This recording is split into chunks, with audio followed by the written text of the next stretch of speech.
J'ai le plaisir d'accueillir Patrick, cofondateur d'October, qui est célèbre, qui est la première plateforme de crowdfunding européenne, mais il va nous en dire beaucoup plus juste après, sur les pré-PME. Et puis Johan et Aurélie, respectivement de Bridge API et de Linkso. Sachant que Johan nous expliquera, parce qu'il a eu deux vies avec d'abord Banking, puis Bridge API. Et donc là, l'idée aujourd'hui et maintenant, c'est de parler ensemble de la gestion des business models. Bien sûr, c'est toujours une question clé lorsqu'on est dans la fintech, de se dire quel est mon business model. Est-ce que je veux faire du B2B, du B2C, du B2B2C? Est-ce que je peux cumuler deux modèles? Comment je gère les revenus? Comment je gère ma priorité d'allocation de mes investissements si je veux être double modèle? Comment je gère mes priorités de vertical, mes priorités France versus étranger? Donc c'est un peu tout ça qu'on va essayer de débattre là, maintenant. Et on va le faire en 5 minutes parce qu'on est tout est en retard, c'est ça? Donc on le fait en 5 minutes, la discussion. L'organisation est bien faite et il y a quand même la pause, un déjeuner qui nous permet de rattraper. Mais c'est la pause d'une minute de l'introduction. Donc Patrick, peut-être commencer par toi pour que tu nous rappelles un petit peu le modèle d'October. Je pense que ça c'est connu, mais néanmoins on va être sûr que toute la salle suit bien. Et de nous dire un petit peu quelle est cette trajectoire d'évolution depuis le début. Oui, October, c'est une plateforme de financement des PME qui s'est créée en 2014 en France. Très rapidement, on est allé à l'international. On a ouvert en Espagne, en Italie, aux Pays-Bas et en Allemagne. Et on distribue nos prêts via plusieurs canaux pour rester dans le thème de la discussion. On a de l'acquisition directe où les gens viennent sur la plateforme et font une demande. On a l'acquisition via les courtiers ou des partenaires financiers classiques. Et on a de l'acquisition par API, ou dans un environnement de SaaS, un logiciel que l'entreprise utilise, avec un ou deux boutons, elle peut nous envoyer des demandes de financement. C'est ce qu'on fait par exemple avec Conto, c'est ce qu'on fait avec des sociétés comme Bol.com en Hollande et d'autres. Et ce modèle-là est apparu au fur et à mesure, parce que pour être capable de faire des demandes de financement par API, il faut avoir une plateforme tech qui fonctionne. Et donc en fait, on a petit à petit construit une techno qui nous amenait au départ une décision en 7 jours, à maintenant une décision instantanée, via des demandes par email, puis par la plateforme, puis maintenant complètement par API. Et c'est vraiment là-dessus qu'on se focus. D'ailleurs, on a annoncé récemment qu'en Allemagne, ça allait être notre seul focus. C'est-à-dire qu'en Allemagne, on ne fait plus d'acquisition via les courtiers, on ne fait plus d'acquisition même en direct via la plateforme, c'est uniquement via des partenaires, via API. Donc pour nous, ça a été l'évolution. Et donc ça, c'est notre business model initial qui se développe, qui marche bien. Et en plus, toute cette plateforme tech qu'on a créée, aujourd'hui, on la vend à des acteurs financiers qui font du prêt aux PME ou de l'investissement aux PME, donc comme BPI France, comme Banca Progetto en Italie, comme des partenaires en Espagne, etc. Donc ça, on a créé un outil et on le vend. C'est assez classique. D'accord. Donc avec une réflexion sur différentes sources d'acquisition et en plus en B2B, comment via l'APIisation réduire les délais opérationnels et délais de mise en œuvre de ces partenariats pour aller chercher la croissance. C'est ça, et avec plein d'effets extrêmement positifs. Le premier effet positif, c'est sur l'expérience du client. C'est-à-dire que pour un patron de PME, faire une demande via un courtier traditionnel, avec une discussion par téléphone, etc., c'est complètement différent d'être dans son environnement Conto et de faire en 3 clics une demande et d'avoir la réponse instantanée. Donc c'est vraiment ce qui nous... Notre mission, nous, c'est de mieux financer les PME. Donc c'est ça qui nous drive, c'est changer cette expérience. Et c'est vrai qu'après, il y a des gains de productivité et opérationnels, et même en termes de coût du risque, qui sont énormes. Donc c'est du win-win, comme on dit en français. On va y revenir un petit peu plus en profondeur après. Donc Aurélie, je continue avec toi. Donc tu es Chief Marketing Officer chez Linkso. Donc peux-tu nous parler un peu de Linkso? C'est justement ces business models entre... Est-ce qu'il est monolithique, varié? Comment il a évolué dans le temps? Voilà. Oui, tout à fait. Bonjour à tous. Donc effectivement, Linkso, c'est en premier lieu une application mobile qui a pour mission de permettre aux Français de mieux gérer leurs finances au quotidien. Et concrètement, ça se traduit par un ensemble de fonctionnalités, d'agrégation de comptes, de prévisionnel, d'alerting ou de pointage pour les accompagner vraiment dans cette gestion au quotidien. Linkso, c'est aussi Linkso Connect, la marque B2B, qui permet de proposer aux entreprises les technologies API Open Banking, donc agrégation de comptes, initiation de paiement par virement, accès aux comptes d'investissement, qui sont disponibles aujourd'hui dans Linkso, mais qu'on a ouvert suite à une demande du marché aux entreprises. Donc un double modèle de revenus entre le B2C, le B2B, et aussi donc tu parles de Connect, donc effectivement toute cette APIisation, cette capacité à s'intégrer à vos partenaires. Et quels sont vos grands partenaires B2B du coup? C'est des grandes banques, c'est des courtiers, c'est des retailers, c'est encore autre chose? Alors dans l'histoire de Linkso et Linkso Connect, les partenaires entreprises ont été sur un modèle assez évolutif, puisqu'au départ on était sur des grands établissements bancaires qui nous ont sollicités pour les accompagner dans l'implémentation de ces technologies API. Pour nous, on y a vu un vrai bénéfice parce que ça nous a permis en fait de penser le produit avec un niveau de sécurité le plus élevé, en respectant les hauts standards de ces grands établissements bancaires. Et ça nous a permis par la suite de l'industrialiser et de le proposer aujourd'hui à notre panel de clients qui est large, qui comporte des PME, des TPE, des FinTech, des startups. Donc on va dire qu'on a un panel aujourd'hui qui est très riche, qui peut aller effectivement du groupe Crédit Agricole, d'HSBC, de Before Bank, à des startups telles que Greenly, SSP, VoxPay, ou encore effectivement des pépites comme United Credit ou Meilleur Taux. D'accord, donc ça se diversifie bien en termes de clientèle et d'accès à votre technologie. Donc Johan, tu es à peu près sur le même marché que Linkso, si je ne dis pas de bêtises. Avec Bridge API, donc déjà dans le nom de ton entreprise, il y a le mot API, donc on voit que c'est déjà au cœur de ton modèle. Tu peux présenter ton entreprise et où justement tu en es dans cette gestion des business models à travers le temps. Bonjour à tous, ravi d'être là, merci beaucoup de m'avoir invité. Et donc chez Bridge, on rend les paiements plus simples et plus sûrs pour faciliter la vie des payeurs, des consommateurs et rendre nos entreprises plus performantes grâce à une nouvelle génération de moyens de paiement qui est un paiement basé sur le virement immédiat qui est rendu disponible aujourd'hui grâce à l'Open Banking et à DSP2 et qui donne énormément d'avantages, que ce soit aux consommateurs ou aux entreprises. Donc ça, c'est la première chose qu'on fait. Deuxième chose qu'on fait, c'est qu'on permet à des entreprises de digitaliser des processus grâce à l'agrégation bancaire, que ce soit dans la comptabilité, dans le crédit, ou permettre à des startups et des fintechs d'innover, notamment dans la gestion d'argent. Aujourd'hui, on a plus de 250 clients, des acteurs importants comme Cegid dans la comptabilité, BPCE dans le monde bancaire, Cdiscount dans le monde du retail. On a processé plus d'1,5 milliard d'euros de paiements et on connecte plus de 8 millions de comptes bancaires tous les jours. Donc c'est déjà des certains volumes.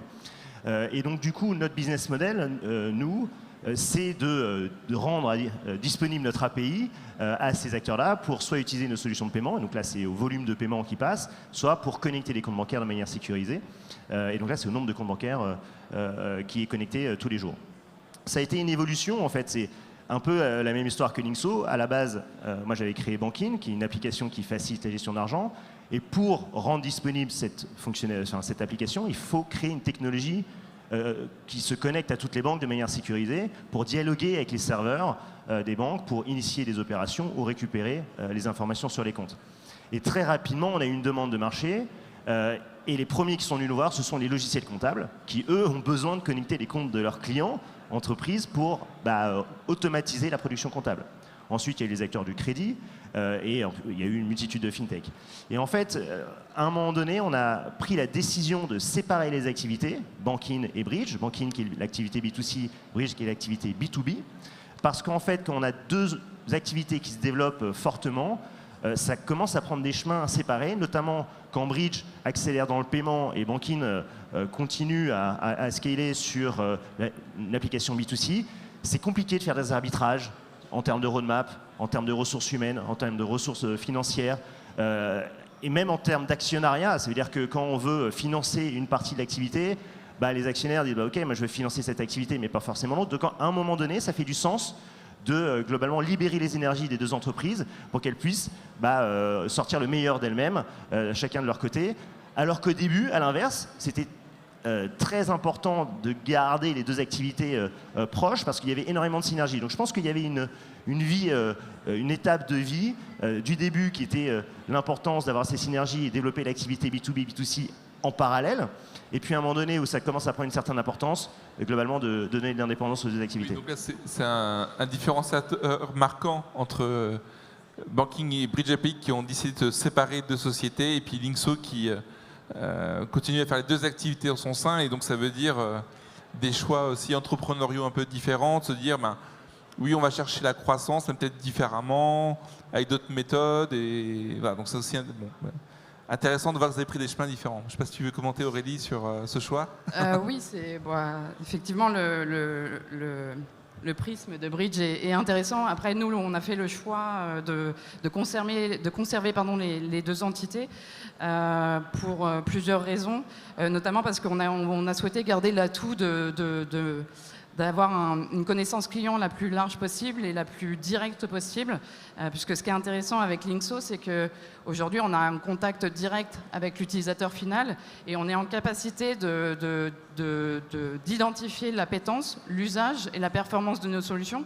Et pour nous, c'est un élément essentiel parce que ça permet de rester dans un cycle d'innovation continue et dans une immédiateté des retours utilisateurs pour évaluer la qualité de service. Et quand on sait qu'on est dans un monde de l'open banking qui est quand même relativement récent par rapport à d'autres marchés traditionnels, c'est pour nous un atout essentiel au regard du développement, que ce soit en B2C ou en B2B, pour permettre de proposer des solutions pertinentes, performantes et percutantes à nos acteurs. Les activités se nourrissent, la réflexion sur le marché se nourrit. Ouais, Patrick, tu veux réagir?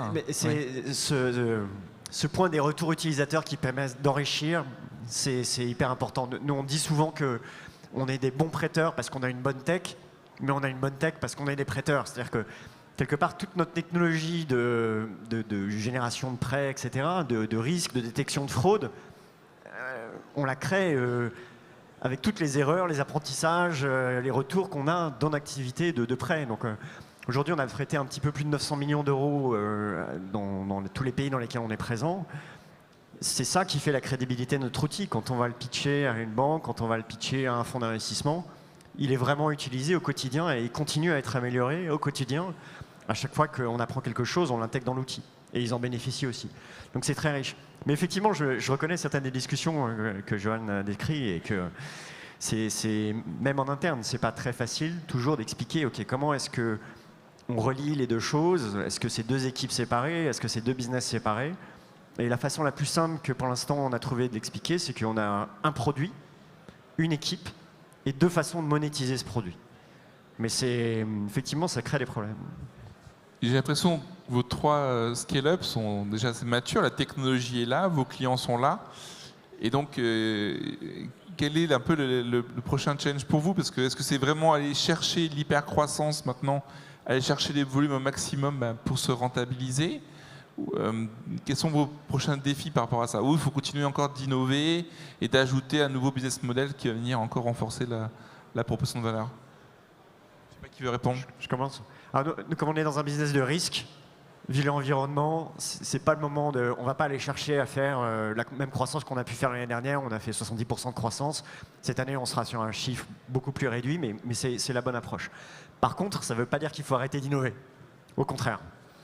Parce que c'est dans ces environnements-là qu'on va le plus pouvoir améliorer le produit et apprendre le plus de choses.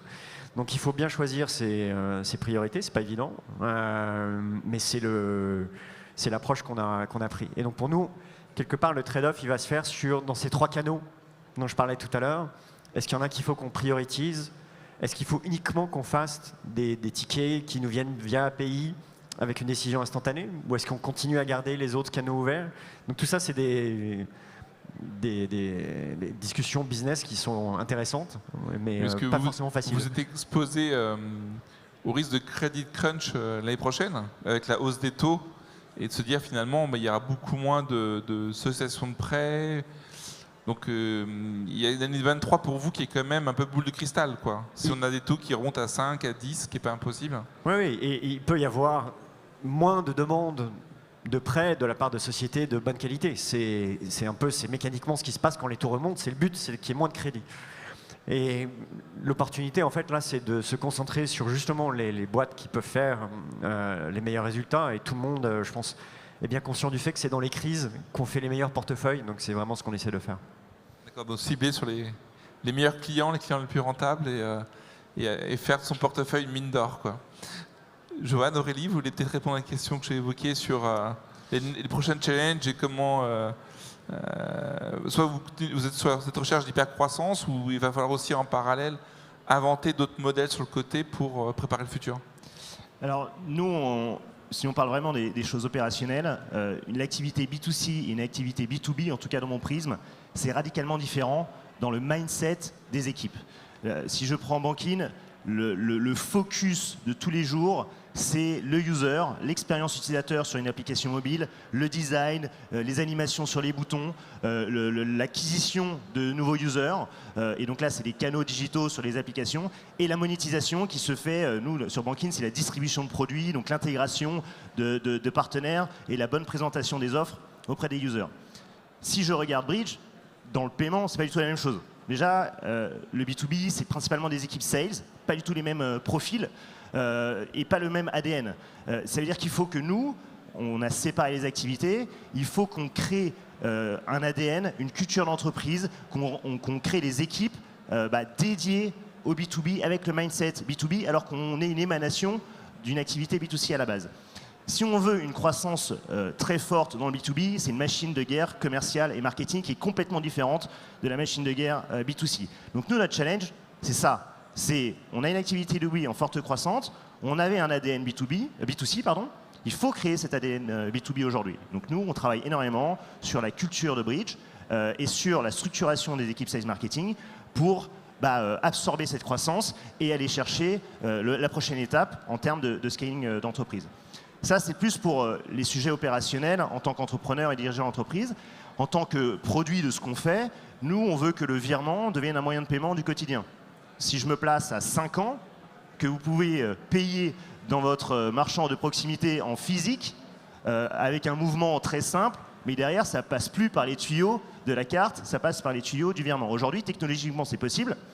Il faut juste maintenant évangéliser, prouver que ça marche, d'avoir des premiers clients qui testent et qui disent effectivement c'est quand même extraordinaire, ça a énormément d'avantages, c'est moins cher, l'expérience sur le mobile et sur le web ou sur le physique est vraiment exceptionnelle. La réconciliation des flux se fait automatiquement, il n'y a plus de problème de plafond carte, il y a 300 fois moins de fraude qu'avec la carte.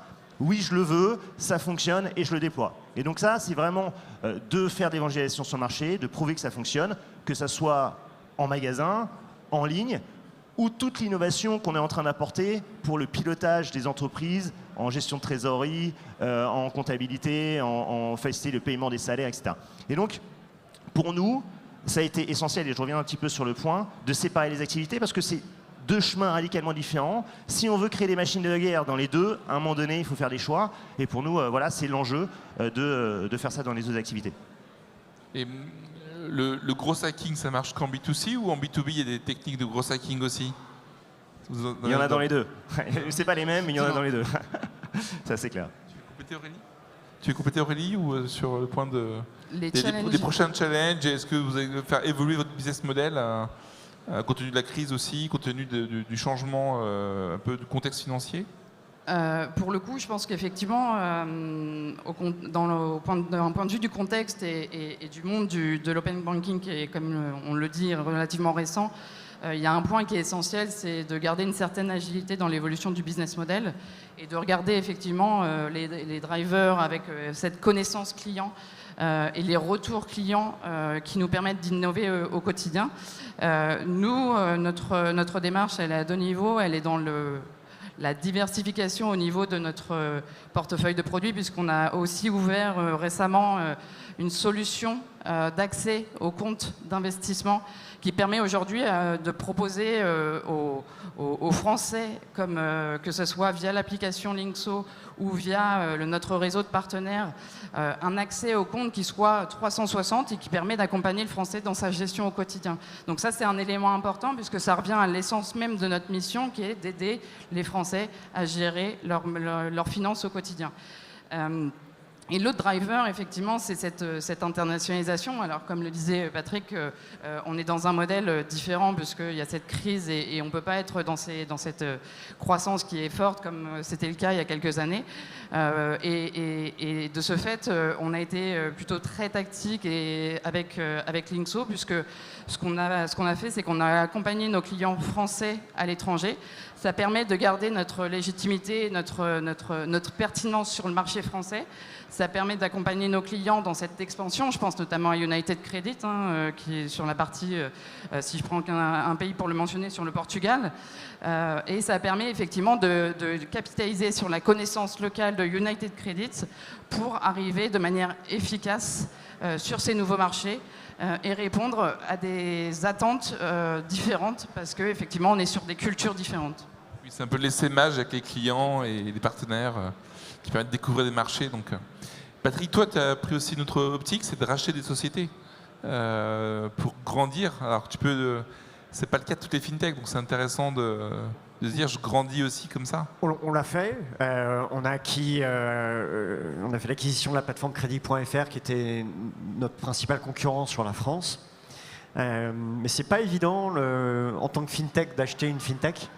Là, on a de la chance parce que l'intégration se passe très bien et c'est ce qui nous a en fait amené à faire cette acquisition, c'est qu'on savait avec l'équipe que ça se passerait bien et qu'il y avait un alignement.